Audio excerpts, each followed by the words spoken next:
Today, on the 30th of September 2024, Smirking Ghoul Matt Miller said the quiet part out loud. We've never wanted to see a diplomatic resolution with Hamas. Hello and welcome to the Untitled Anarchist Seagull channel. This is the Smirking Ghoul Report. My, watch that Matt Miller lie, and he'll always change his story if the first one don't fly. He can go all over without batting an eye, thinking ain't I just the cleverest guy. So, ever since February of this year, when the Biden administration at last noticed that their position of outright rejecting an end to the genocide in Gaza by other than genocidal means was about as popular with their core voters as a dog shit smoothie with white phosphorus sprinkles, the Biden-Harris administration has appropriated the term ceasefire, which they use to mean what they used to call a humanitarian pause. And ever since then, all we've heard from them on the subject of Gaza, other than that they don't know what's going on there and they need to wait for Israel to investigate themselves, is... And she is working tirelessly to secure a ceasefire in Gaza and bringing hostages home. Given the immense scale of suffering in Gaza, there must be an immediate ceasefire. For at least the next 6 weeks. What I can say is this is a priority. This is a priority for the president to secure this hostage deal. Today, however, in an exchange with journalist Prem Thakker, whose name I hope I'm pronouncing correctly, US State Department spokesghoul Matt Miller kind of gave the game away when he made the following frank admission. But ultimately, we want to see a diplomatic resolution. Well, was that the case with Rafah, for instance? Not just in Rafah, but... We've never wanted... Hold on. We've never wanted to see a diplomatic resolution with Hamas. Well, okay. Well, what about the ceasefire? We wanted to see a ceasefire, but we have always been committed. We have always been committed to the destruction of Hamas. How the fuck exactly does that work? You're committed to a ceasefire. You have always rejected a diplomatic resolution with Hamas, the leading representative of the Palestinian resistance and the party elected to government in the occupied Palestinian territory the last time they were allowed to have an election. But also you want a ceasefire, but also you're always committed to the destruction of Hamas. Well, that only works if what the US means by a ceasefire, what Biden and Harris and fucking Matt Miller and all of the other spokesghouls mean when they talk about a ceasefire, means something radically different to what the people who have been demanding a ceasefire on the streets, millions of them for the better part of the past year, are demanding.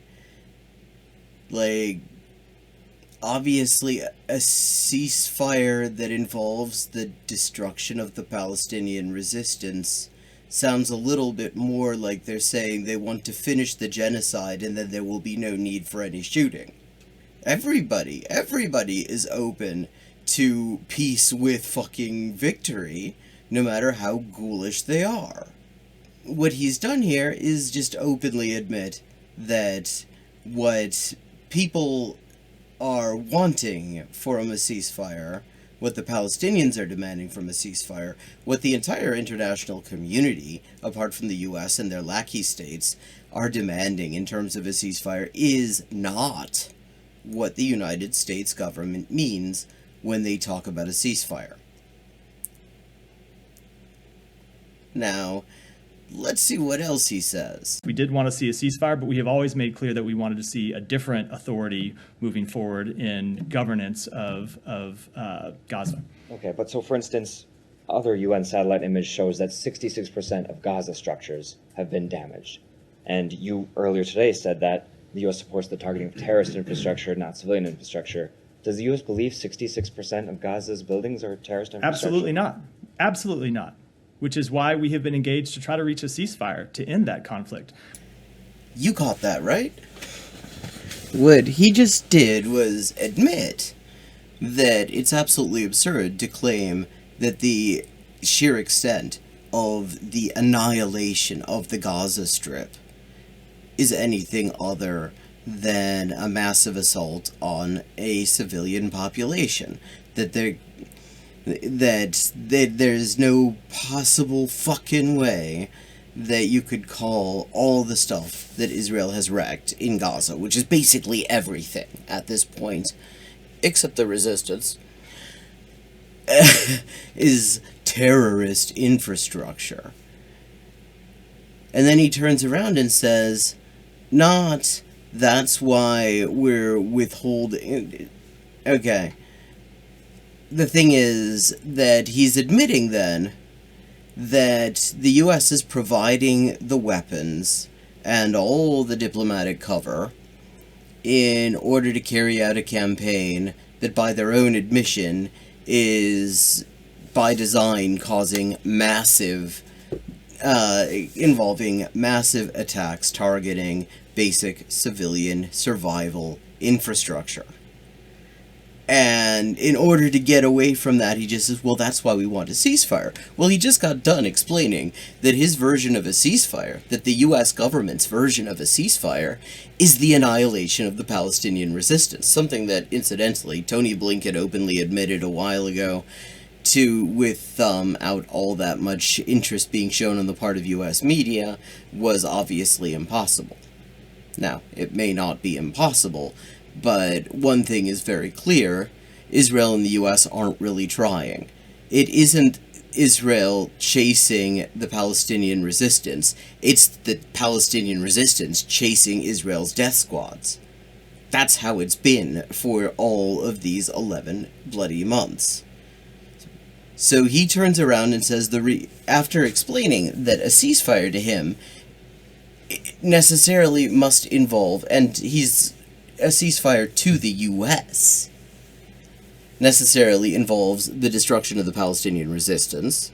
He turns around and says, well, yes, because Israel is doing so much massive damage to civilian survival infrastructure, we want a ceasefire that involves the destruction of the Palestinian resistance.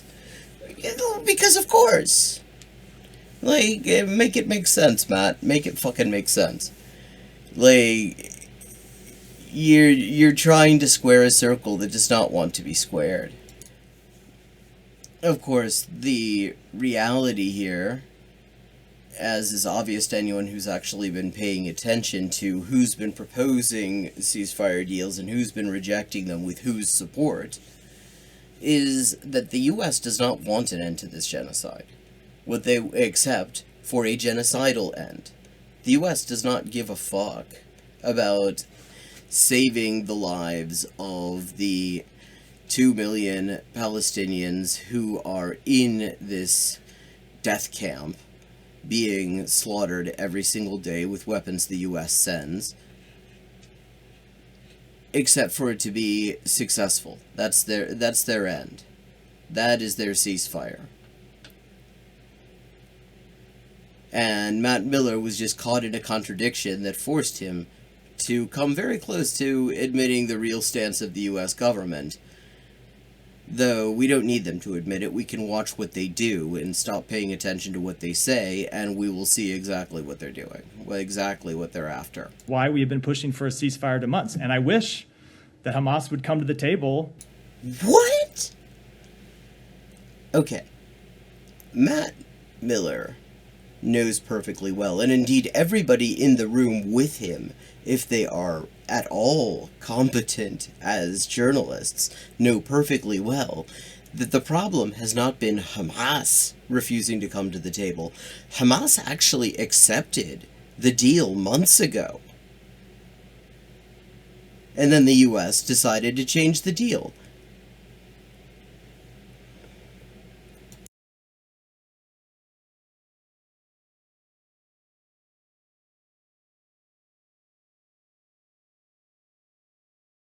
That is a remarkable understatement. Now, Israel's prime minister says he's rejecting a U.S.-backed ceasefire deal with Hamas. This was a unanimous rejection. And still pushing for this end to the war, which Israel has said is unacceptable. Israeli Prime Minister Benjamin Netanyahu has said Israel will not be satisfied with anything other than total victory over Hamas. We have breaking news. The Israeli Prime Minister is reportedly rejecting Hamas's ceasefire demands. Now, Israel's prime minister says he's rejecting a U.S.-backed ceasefire. But while Israel showed this willingness, Hamas remained entrenched in its extreme positions. Chief among them, the demand to withdraw all our forces from the Strip, end the war and leave Hamas intact. The state of Israel cannot accept this. Despite the protests calling for a ceasefire, Israeli Prime Minister Benjamin Netanyahu pushed back Monday, rejecting the terms of a deal that would remove Israeli troops from southern Gaza. Putting forward ideas asking whether they would agree to a ceasefire or not. Look, you can talk about Israel and the culpability that Israel has and the tough decisions that Israel needs to make. And it's absolutely true that Israel needs to make tough decisions to get to a ceasefire. But the way out of this conflict is a ceasefire. And it is Hamas that is missing in action right now. So there you have it.